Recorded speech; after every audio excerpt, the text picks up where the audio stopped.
Welcome to part 4 of my Tuktoyaktuk or bust video. In this video we'll be discussing how a conversation with Arctic Moto led me and Steven to go down the South Canol road instead of going directly up to the Carmax and then on to Dawson City. In this video, it's important to understand that the locals have more information than you have. As such, Sean at Arctic Moto informed me that the weather for the next few days would be really bad. And if we drove all day straight to Dawson City, we would run into 100% rain the entire first day of the Dempster. So instead, we decided to take this small side trip on the South Canol Road, a trip that we very much enjoyed. For the first leg of our trip, we had to take the brief ride, it was about an hour and a half, from Whitehorse Yukon territory down to the small town of Johnson's Crossing. This is a cute little town, and following you'll see several pictures that we took. One of the more enjoyable parts of this trip would be the variety of vehicles that you see available on the Dempster and traveling the Alaska highways. In this picture you see a group of Can-Am riders.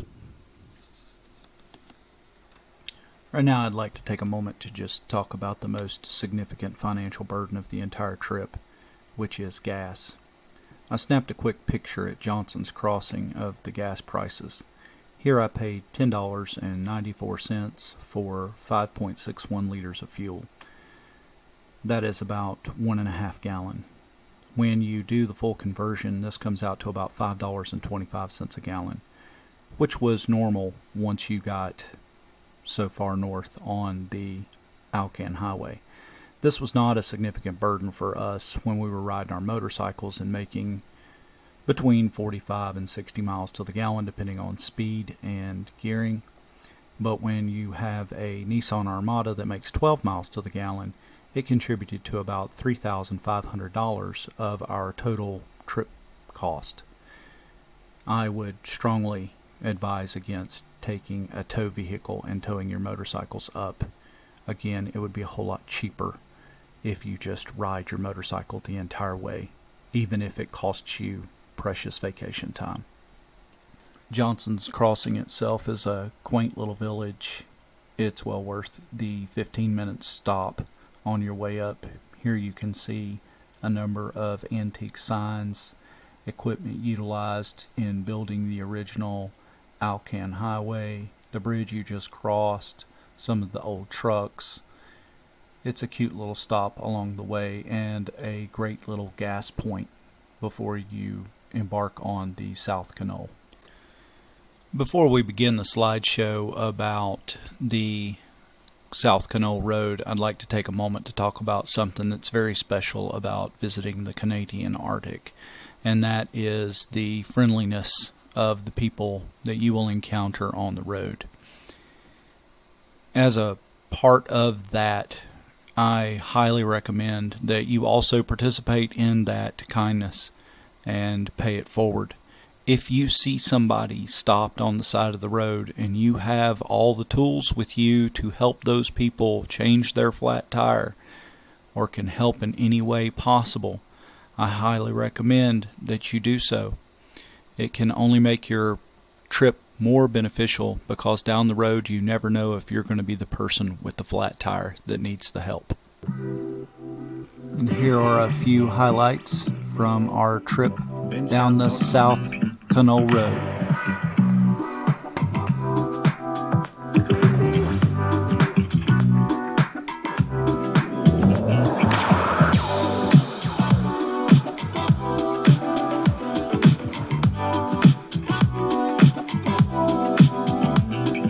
Bensound.com.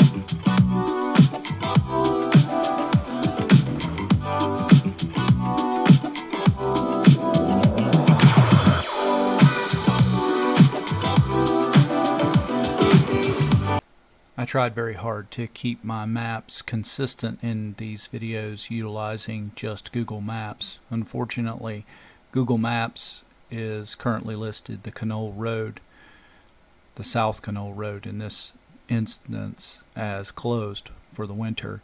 So I had to go to the Yukon Tourism website where they provided me with these beautiful maps as we travel up the South Canol Road from Johnson's Crossing to Ross River. And engage in the Canadian card lock and show you how to unlock the pumps utilizing your debit card, choose the amount of gas that you plan on putting in your bike, and then fueling your vehicle. Here we are in the Great Northwest, Yukon Territory. What's the name of this place again? Ross River. Ross River. Okay. So we've got to get gas. This is the gas. This is where you get gas. All right. And Stephen has just noticed that he has to make sure that the gas pump is hung up. I love how you're keeping your helmet on for this, Stephen. This is great. A lot sexier on my helmet. So make sure pump nozzle is hung up. Insert card. Now accepts debit. Stephen has inserted his card. Select the pump. Pump 1 for gas. So select 1. And followed by OK. Select English. Select the amount that you want to pump. Now it's going to ask you for your PIN code. Eventually, we hope, maybe.